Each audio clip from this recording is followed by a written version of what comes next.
Hey, thanks. Well, listen, let's get right into this part here because, wow, I mean, if you've been watching this war since last February, people may be a little surprised to find out that we are in firm control of this. But that's what the President of the United States had to say this morning. The only one that has control of the Strait of Hormuz right now is the United States Navy. We have a blockade that's been infallible. It's a steel wall. And we let people in that we want to let in, and those people come in, and they've been coming in and they're going out. So it's actually open now. We do not let them go into Iran. So, okay, if we have a blockade, it is effective. It's not foolproof, but it is effective at largely stopping Iranian transports out or stuff into Iran. That part is true. But I mean, to say that we're in control of it and that we decide what comes in and what goes out and that it's open, I mean, how do you get by with that now in nearly the 6 months of war? Well, I think we have to say that the traffic is down by a factor of 90% from what it was before the war. Any way you calculate it, that's nothing short of a disaster for the global economy. So if his principal aim is to somehow or another harm or sabotage or subvert the global economy, I think that's working very well. As far as influencing Iran, there's no evidence that anything we're doing is influencing Iran at this point. And the question is that going to change? I mean, what is happening right now? Because actually, I got one more here from President Trump. I said this morning, it was yesterday. But he's saying, listen, we're kind of taking a low-key approach to this and we're semi-negotiating. They asked for reparations, you might say, or they asked for money for the damage that we've done. I said, that's a good idea. Well, we're going to ask for money for the damage they've done over a 50-year period. The president's new strategy is to inflict maximum economic pain on the country. The Treasury is tightening its grip with more sanctions on the regime. We are low-keying it militarily, adding, we are only semi-negotiating with them. We're just watching Iran with its huge inflation and the fact they have no money. Now, again, the blockade is having a negative effect on Iran, and it is causing inflation and several other things. But is that going to be enough to cause them to have economic hardship before our economic hardship hits harder? I think that's the question, and I think the answer is no. It's going to hit us very hard in the fall, as we've talked about. All the effects of the downturn in traffic to the Strait of Hormuz, the fact that 40% of the world's sulfur comes out of the strait and none of it's coming out, all these kinds of things. And I think that Donald Trump should consider writing a new book. I think his last book was The Art of the Deal. He's an expert now. He should sit down and write a book called The Art of Defeat, because that's what he's mastered. We are defeated.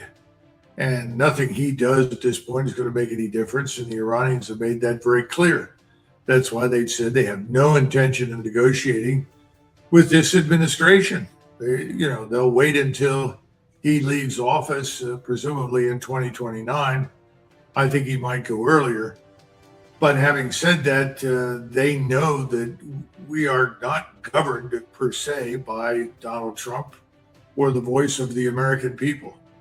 These institutions and the people in them have all been purchased by the Zionist Jewish billionaires who are actually in control. And there's no point in talking to them. You might as well try to talk to Netanyahu. And I think they know that's a waste of time.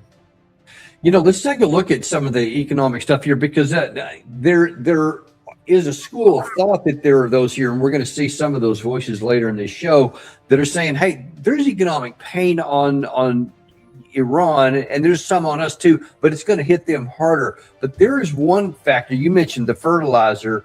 There's a factor that's right now with jet fuel is actually getting closer to being a critical issue. There have been some analysts I saw just yesterday that said there's maybe 3 or 4 weeks left that can handle the current economic activity at the current status.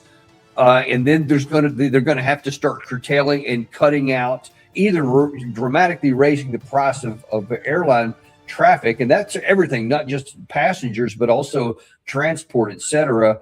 Or they're going to have to start cutting routes because they just physically don't have enough gas or jet fuel at any price. And you see U.S. carriers are also taking a financial hit. That's something that will probably hit before the end of the month. And without the strait being fully open, and that means both sides, that's going to be a problem. How are we going to mitigate that? Well, I don't think we can, frankly, unless we wise up and essentially engage from the war. You know, one of the things I wrote recently was the importance now for the United States, as well as for virtually all the nations of the world, to start building towards resource sovereignty. What we're saying is access to food, fuel, feed, fertilizer, precious metals and minerals can't depend on distant choke points anymore. The days when the United States Navy secured global seaways are over. I mean, that's the principal defeat. He says the United States Navy is doing a brilliant job controlling the strait. Well, it's parked outside of the strait, far enough away that if it's taken under attack, it has a chance to avoid being struck. What is the U.S. Navy actually doing other than harming the global economy and our own?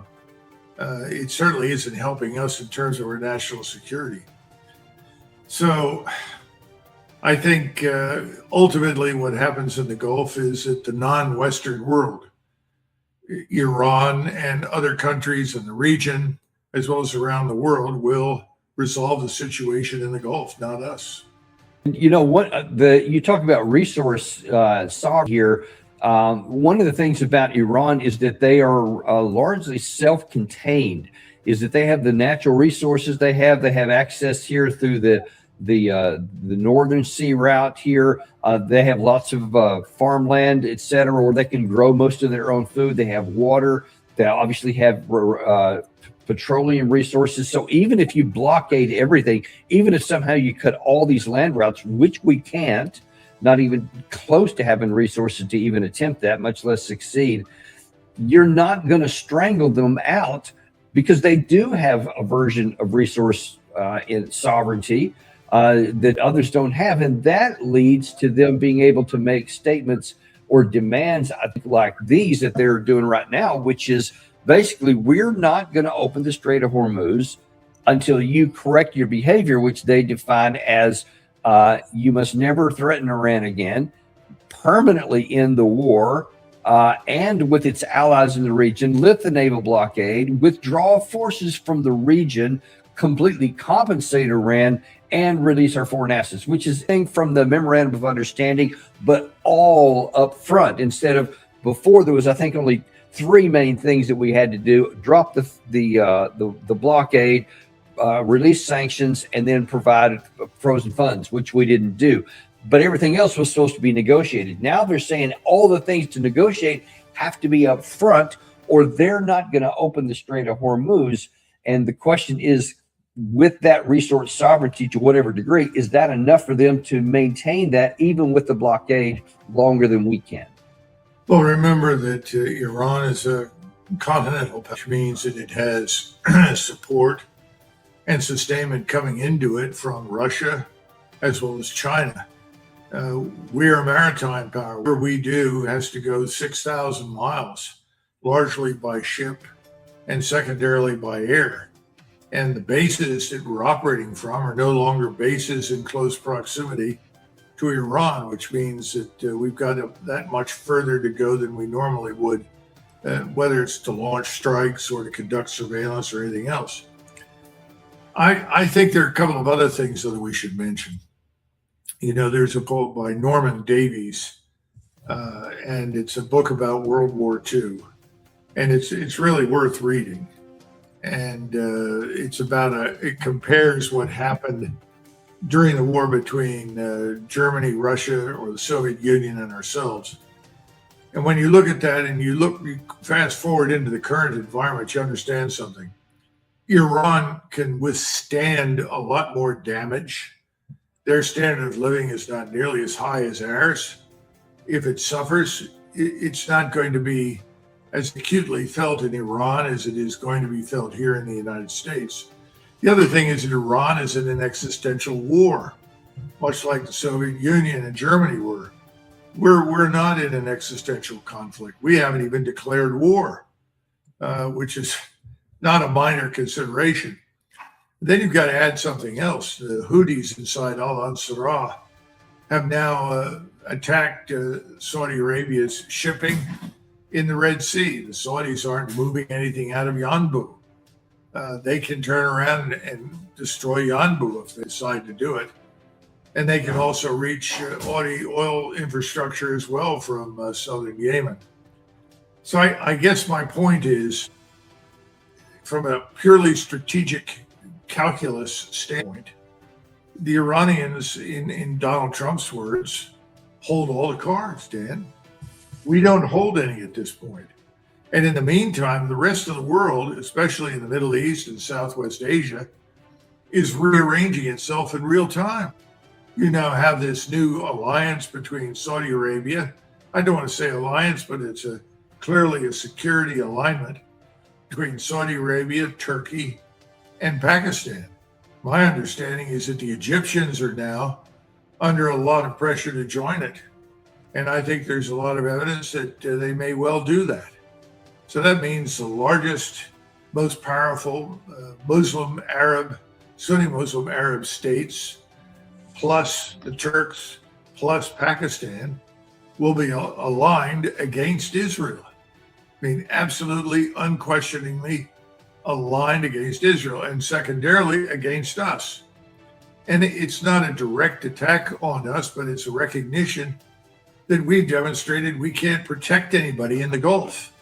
And as a result, they're going to form an alliance that's designed to protect them on their own without help from us.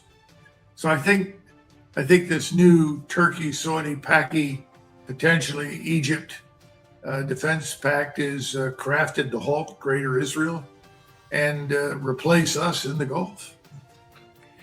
And, one of those constraints, you talked about resource sovereignty. We don't seem to even have that because our resources in the military realm are running low. There was an interesting exchange on Fox News yesterday, not in the direction you might think, although some of those are coming, with Dan Hoffman, former CIA station chief that's on a lot of national security issues. And in this exchange here, he's going to use a lot of the buzzwords about how bad Iran is and they're terrible and all this stuff. But listen pretty carefully, because he's going to admit something here, that there is a major shortfall in our military resource in the absence of sovereignty because of our defense industrial base from 10 years ago. Draw the inference that we're pausing on military strikes, perhaps because some of our stocks have been depleted.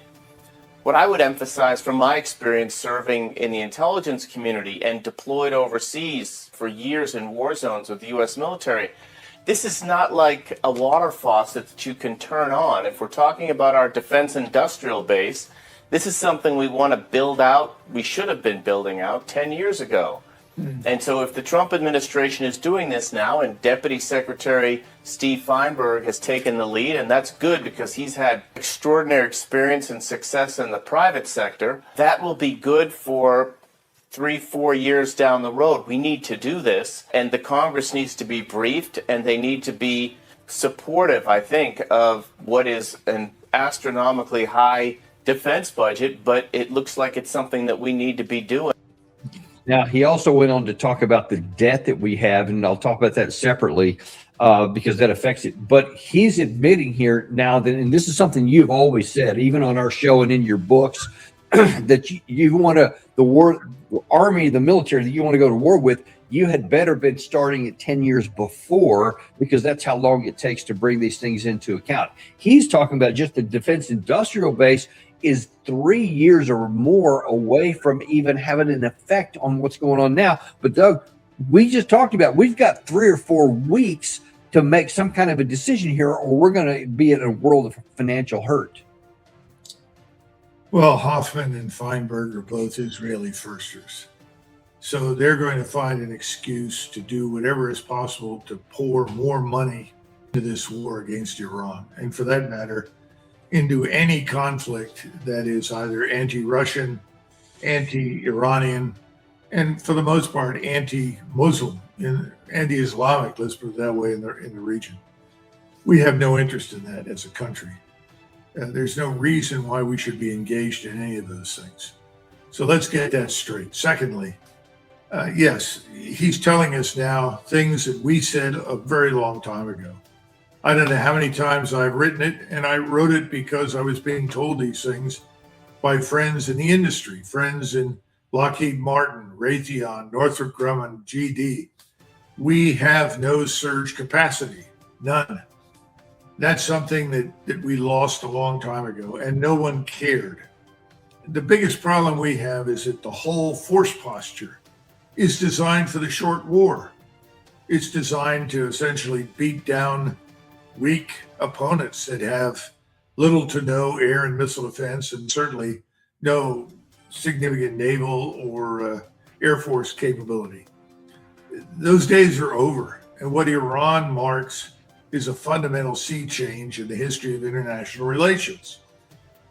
Iran is a former great power in the form of Persia. It now has the human capital as well as the scientific industrial knowledge to build enormous quantities of missiles, long, medium range, strike, tactical ballistic missiles, unmanned systems, whatever it is, within the framework of this new technology for space-based surveillance. It gives you persistent surveillance and instant targeting data. This is a revolution for which we were completely unprepared. We should have been, because you and others and I have talked about what was done under Surovikin when he established the strategic defense at the end of 2022 that had inflicted such terrible damage on the Ukrainians and made it impossible for the Ukrainians to mass any significant numbers of forces. And whenever they did, they lost them. We paid no attention to that. And we assumed from the outset that Iran was not what it is. Iran was a weak power. Iran was incapable of withstanding the might of the United States military. You know, all this sort of self-congratulatory, narcissistic crap. All of that has fallen short. We should be disengaging. We should be returning home, focused on what's important here, and studying carefully what we need to do for the future. Because right now, we're not really postured in a different way. We haven't fundamentally rethought the structure. We haven't raised any of the critical questions. You know, where do we fight? How do we fight? How do we get there? With whom? And so forth. All of those things had to be answered differently now and from now on. Feinberg's not going to do that. Hoffman certainly won't. Nobody in the administration will. They're all focused on one thing. And this is the problem when everybody says, well, why doesn't Donald Trump simply recognize the futility of continuing and end it? Well, how does he explain that to the people that put him in office? How does he explain that to the people that control the House, the Senate, and the White House? He could explain to them by saying physical constraints prohibit us from doing that without basically committing national suicide. We'll see how that's going to work out. But sticking with this part about here, okay, there's no surge capacity that exists. They've tried to, and it's just incrementally moved out a little bit. But even Hoffman in that later in that same interview said, listen, even that something in the next 2 to 3 years is going to be hard enough because we already have nearly $40 trillion debt hanging over us. And you just can't keep adding to that without eventually that collapsing on top of us. Or do you think he's wrong? Can we literally just forever keep adding to the national debt? No, we can't. But what people will ask you, and this is where Nassim Taleb, he talks about the black swan, you know, these events. And what he'll tell you is that we have a swimming pool full of black swans right now. We don't know when they're all going to take off, but they're all primed and ready to fly, which means that you could have a number of different kinds of bubbles and collapses in the financial system, the banking system, the treasury markets. We've seen the beginning of this in Japan. We're watching this slow global fracturing and meltdown in the Western financial system. So everybody will say, well, when's it really going to break? When's it really going to hit? And everybody will tell you the same thing. Nobody really knows. But I think most of us, and I'm talking about people that I trust, whether it's someone like Ray Dalio or Luke Roman or Jeffrey Gundlach, Alistair McLeod. I mean, we go down the list. All of these people are very bright, thoughtful analysts, and they say it's coming, and it's coming soon. I would think that President Trump is increasingly aware of that. If he wasn't, he would never have said what he did in Paris. I'm not going to end up like Herbert Hoover. I know the global economy could go into a depression. That's why we must open the strait. Well, obviously, he gets it. He understands. So we're back to the critical question, Dan. Why isn't he responding appropriately? Why is he essentially dragging us into a protracted war? Because people like Hoffman and Feinberg and others in the White House and on the Hill, they want a protracted conflict. They don't understand the consequences for us as a country, let alone the rest of the world. They're only thinking about their interests and Israel's. And their interests and Israel's demand a protracted war. But we can't do it. That's the bottom line. I wonder how long it's going to take before President Trump figures that out, because you and I know there's a lot of evidence for a lot of unhappy people in the armed forces right now who've had to live under miserable conditions at sea for months and months and months. You get, at some point, revolts, rebellions. And I don't know if we'll get it, but it's not impossible. I mean, nobody that's been to sea for any length of time can appreciate how bad it is right now in the Indian. Well, one has to ask the question, though. A lot of these people who say they want these open-ended conflict and they whatever for Israel's interest or whatever it is, they still are not stupid people. They may be greedy, but they're not stupid, and they should be able to see this. I mean, with Dan Hoffman's even admitting some of this stuff, because that was one of the more tame ones that he said in the last few months here, but that is not tame from coming from somebody like, well, Mike Pompeo. Was talking in the middle of the week about how we were very close to a deal. I think you can see we're not remotely close to that. The Iranians are not yet willing to give up because they're not business people, because they want to destroy Israel and the United States of America. And so the blockade will have to continue, not to put a pressure on the Iranian people, but to put pressure on the regime itself. And I think that's the path that President Trump has chosen to go down. One of the objectives I know President Trump is driving towards is getting energy prices back to normal, getting the strait actually opened. While I agree with the president that we're in control of who's coming in and who's coming out, it's not free commercial travel there today. It's just, you can see it by the insurers' unwillingness to insure ships that are moving through the strait. To get back to that place that we want to, I think it's going to take more than just economic pressure. I think it's going to take more continued military efforts as well. And I think the president will come to that same conclusion. Yeah, so he's still obviously saying that going back to war. Maybe I'm giving him too much credit. Do you think he actually does believe that, yeah, we just need to go back to military and that will force the Iran open? He believes what his donors tell him. And he will do what his donors want him to do. He's in a position where President Trump, he's on the payroll. He's part of the group. This man is not going to back away from any action, regardless of how stupid it is, let alone stand up and make it clear that we as Americans have no strategic interest in this war. We're not interested in going to war with virtually everybody in the region. We're not interested in killing Muslims everywhere. We're not interested in killing anybody anywhere at this point. There's no reason why we should be. I mean, these are the kinds of people that have been telling us for years, nuclear warheads are on their way in Iran. Soon they'll be on missiles, and then New York City and Los Angeles are at risk. It takes me back to the 1960s. Why didn't Lyndon Baines Johnson nuke China when we identified that they had nuclear facilities? What made China different from everyone else so that he wasn't necessarily concerned about that? And why did Richard Nixon refuse to join Brezhnev in a joint